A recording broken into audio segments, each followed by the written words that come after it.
kabalo mo day karon man gud ang piling gwapa day is maulit ako sa among bukid kay lagi day kasal sa ako ang igagaw ugma. So ready na ko day, nara kong dala day uday. So nindot kay sudlanan day no. So akong dala day nagdala ko day upang gift sa ako ang kuan day o sa ako igagaw day. Siyempre day ready na jud ko day na diri ako ang mga makeup, ako mga bag, akong dalon. Din kani day akong sanina o. Muna ako sanina ready na ko sa adto na ko terminal day. So pag abot ako sa terminal day no. So ako nagdahom day nga daghan day kay pasahero karon day. Mao na day pag abot ako dito day is nakapila. Kay diri mo ko sa iligan day no is dili ka pwede makipagdumugan ba pag musakay mo. So kailangan day is nakapila mo. So mauna day ang piling ko pawa ka uli karong adlaw. Nibalik ko uli sa balay day kay lagi day.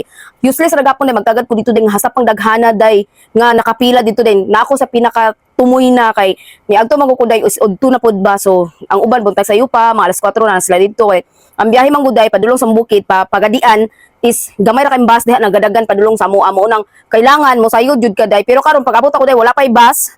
Dayon daghan na kaayong tawo mo na ni anak ko nga di na ko mauli kay lagi di po ko gusto day magtindog ko day gikan diri iligan day padulong dito sa mga sa Aurora. So grabe day mga 4 hours ang biyahe.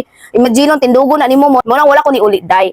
So ang problema karon day kay di ko katen sa wedding sa ako ang igagaw. So ready na ko day naligo na ko day kay para ugma po hunday isang akong book day isa ko na lang ni siya ikulot kay simpre kasal na kalang gwapa pud ko at charot.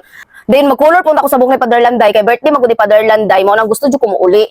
Pero ang problema lagi day is wala ka sa kayang piling gwapa day. So nga ako ang gipagdala day is nabalik. Nagpakuha ko balik sa ako ang apam dito sa terminal day kay dili ko kauli.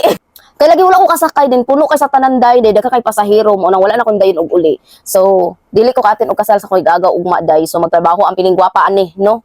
Kay wa ko kauli so magtrabaho og mao day tunabay